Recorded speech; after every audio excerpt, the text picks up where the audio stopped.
बिस्मिल्लाहिर्रहमानिर्रहीम, अस्सलाम वालेकुम। ये मनाजिर ज़रा देखिए जो आपकी स्क्रीन पर चल रहे हैं। कुवैत में अमेरिका के F-15 जेट को उड़ा दिया गया है, उसको शूट डाउन कर दिया गया है। और आप देख रहे हैं कि किस तरह जेट हवा के अंदर है और उसके बाद गिरता गिरता गिरता नीचे आया है।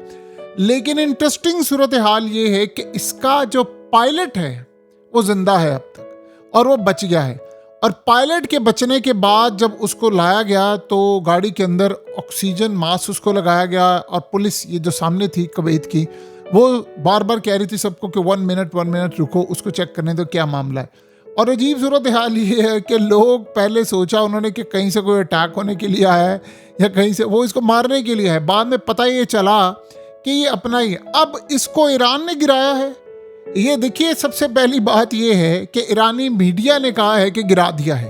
ईरान ने अभी ऑफिशियली इस बारे में बात नहीं की, लेकिन अमेरिका का ये तैयारा ऐसे गिर नहीं सकता। जो मर्जी आप करें, अमेरिका ने भी इस पर मुंह अपना बिल्कुल बांधा हुआ है। कोई बात नहीं की कि हमारा जेट कैसे गिरा है, F-15 कैसे गिरा है, किसने गिराया है और क्या सूरत हाल हुई है, इस पर कंप्लीट साइलेंस है। और आप ये सोचें, अगर ये आपको एक कहानी करवाएंगे, पायलट ने तो सेफली इजेक्ट कर लिया ना, अगर आपको एक कहानी करवाएंगे कि फॉल्ट है इसमें, तो आपने उस थ्योरी को किसी सूरत बाय नहीं करना।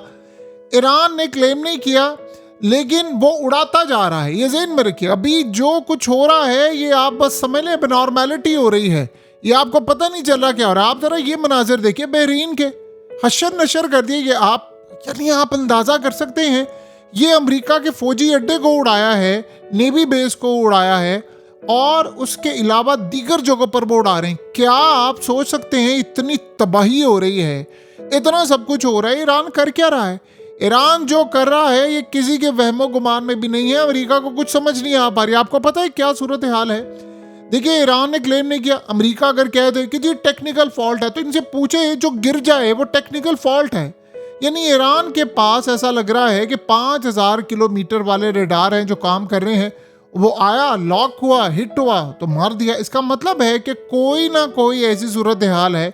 एक तो ईरान के सिस्टम को डिसेबल नहीं होने दिया चाइना और रशिया ने, और दूसरा ईरान मिसाइलों के झुंड पर यानी कि उसकी झुंड जो है वो भेजता है, और इसके जरिए रास्ते में आने वाली कोई भी चीज़ हिट होती जाती है। टेक्निकल फॉल्ट वाले तैयारे जंग में और फिर ईरान जैसे मुल्क के साथ जंग में नहीं भेजे जाते। ये आप ज़हन में रखिएगा। अगर आपके तैयारों में फॉल्ट है तो आप क्यों भेजेंगे? आप तो चेक करते हैं ना कि भाई गिरना चाहिए। तो अब ये कहानियां करानियां बंद कर दें कि जो टेक्निकल फॉल्ट है, ईरान ने इस वक्त आपको नहीं बख्शना। ये ज़हन में रखिएगा। जो असल कहानी इस वक्त सामने आ रही है वो इतनी भयानक है, आपके रोंगटे खड़े हो जाएंगे। आपको पता है कि इस वक्त गल्फ कंट्रीज में फ्लाइट्स पूरी तरह कैंसिल हो रही हैं।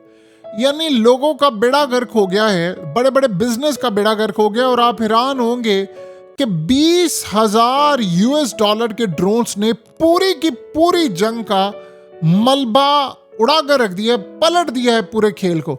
यानी इसको आप ज़रा समझ रहे। देखिए, ईरान इस वक्त इस्तेमाल कर रहा है मिसाइल के लिए और ड्रोन्स के लिए चाइना का बेडू सैटेलाइट। अब ये क्या करता है कि जब ये अटैक के करीब जाता है तो INS में यानी इसको स्विच कर लेता है इनर्शियल गाइडेंस। अब होता यह है कि एक्सटर्नली कुछ भी इस पर असर नहीं करता। अब इनको कहा जाता है घोस्ट ड्रोन्स। आपको पता है कि अगर 50 ड्रोन्स भी सिर्फ मारना शुरू कर दे, खेल खत्म हो गया अमेरिका का। अब ये कैसे इन ड्रोन्स को, इन मिसाइलों को रोक रहे हैं? ये इंटरसेप्ट करने के लिए मिसाइल भेज रहे हैं, और वो इतने कॉस्टली हैं जिसका अंदाज़ा नहीं कर सकता। देखिए, सबसे पहली बात ये है, बेडू इस्तेमाल करने के बाद एक चीज़ तो होगी है कि GPS जैमिंग इंफ्रास्ट्रक्चर जो अमेरिका ने डिप्लॉय किया हुआ था गल्फ के अंदर, वो तो काम नहीं कर रहा। ड्रोन्स आ रहे हैं।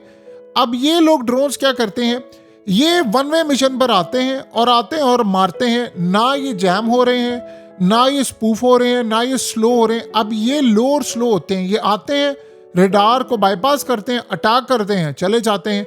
अब आप 1 मिनट के लिए समझ रहे हैं कि इस वक्त कुवैत में मारे जा रहे हैं, कतर में मारे जा रहे हैं, और ये पूरे गल्फ कंट्रीज में, ये गल्फ कंट्रीज की सूरत हाल ये है कि 80% गल्फ कंट्रीज, ये बात ज़हन में रखिएगा, ये सारे के सारे बैरूनी एक्सपेक्ट जो होते हैं वो वहाँ से जो आए होते हैं उन पर निर्भर होता है।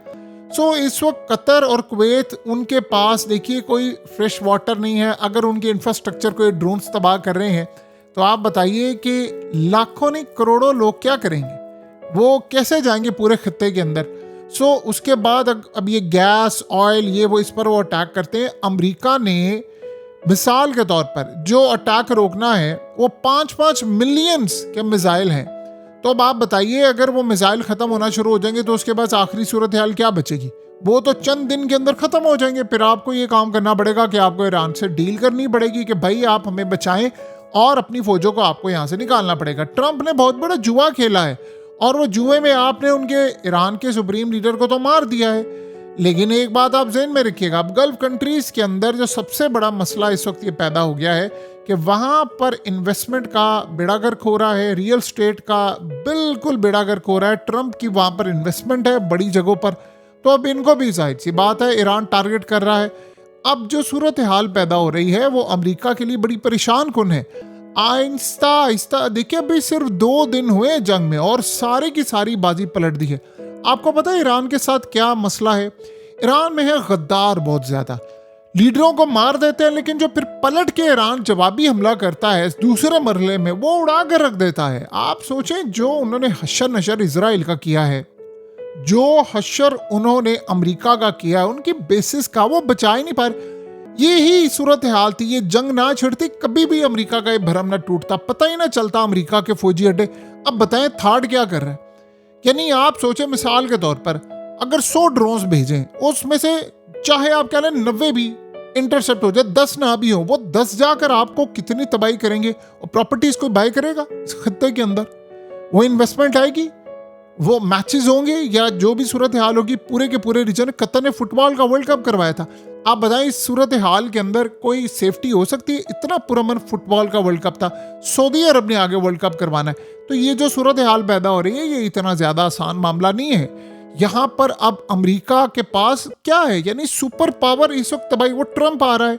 अब इजराइल खबरें ब्रेक कर रहे हैं कि वो ईरान से कह रहे हैं कि आप हमसे बातचीत करें, हम इस लड़ाई को खत्म करना चाहते हैं। भाई तुमने क्यों खत्म करनी है? तुम ना करो खत्म, रिजीम चेंज करो, जाओ करो। लेकिन देखिए पहले भी रिजीम चेंज करना था, अवाम सड़कों पर आई लेकिन वो हो नहीं पाया। अब भी रिजीम चेंज करना है। रिजीम चेंज का मतलब है कि सारा निजाम दरम बरम करना है, एक बंदे को मारना नहीं। अब सोचें अगर आयतुल्ला को ये ना मारते तो ये इतना ज्यादा अटैक तो ना होता। जो अब हो रहा है वो कितना तबाहकुन है और जो सूरत हाल अब आगे पैदा होनी है वो इससे भी ज्यादा खतरनाक है। अमेरिका के पास अब ऑप्शंस बड़ी लिमिटेड हो गई हैं। आप इस जंग को ज्यादा देर लड़ाई कर ही नहीं सकते। अब आने वाले वक्त में हम जो चीजें देख रहे हैं वो बड़ी तबाहकुन है। देखिए इसराइल इस पूरे खेल के अंदर सोच रहा था कि ये जंग गई है गल्फ कंट्रीज में, वहां ड्रोन जा रहे हैं। आप गौर करें कल से क्या हो रहा है इसराइल में, खंडर बना दिया है उन्होंने। जिस तरह गजा के अंदर हुआ था, कोई और मुल्क, ये बात ज़हन में रखिएगा, अक्सरियत मुस्लिम कंट्रीज ईरान के खिलाफ है, वो अमेरिका के साथ है। तो जाहिर सी बात है ईरान इस पूरे खेल के अंदर जो लड़ाई इस वक्त कर रहा है वो कितनी तबाहकुन है। वो अकेला लड़ा है, आपने उसके लिए कोई ऑप्शन छोड़ी है? सर्वाइवल की कोई जंग नहीं है, तो वो कह रहे हैं हमने लड़ाई करनी है। अब गल्फ कंट्रीज वाले परेशान है और अपसेट है और शदीद गुस्से में भी हैं।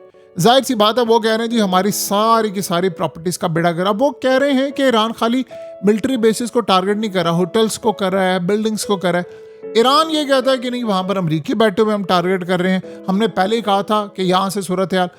अब अमेरिका भी अटैक कर रहा है ईरान पर। लेकिन अमेरिका और इसराइल जितना मर्जी अटैक कर ले, जितने मर्जी लीडर्स मारे, आप एक छोड़ेंगे दूसरा आ जाएगा, तीसरा आ जाएगा। पॉलिसी नहीं वो बदल रही, पॉलिसी वन तक रहेगी। ये मडोरो वाली सूरत हाल नहीं है।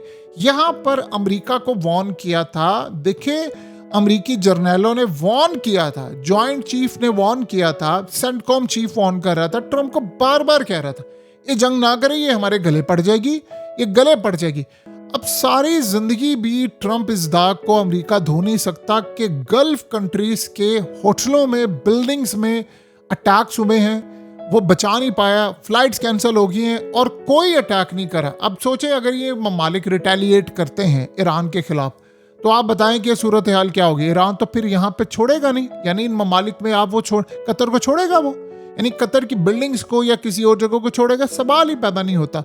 और हमेशा याद रखिएगा जिन ममालिक में बैरून ममालिक से लोग ज्यादा आए होते हैं वो ज्यादा देर सर्वाइव नहीं कर पाते।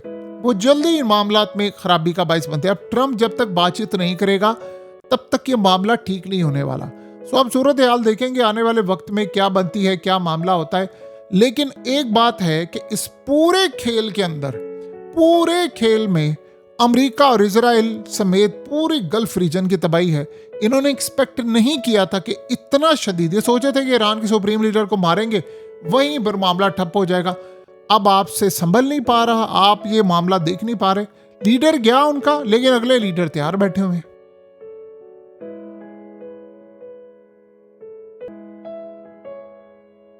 हकीकत टीवी को सब्सक्राइब करना मत भूलें, वीडियो को लाइक करें, शेयर करें और कमेंट सेक्शन में अपनी राय का इजहार जरूर करें।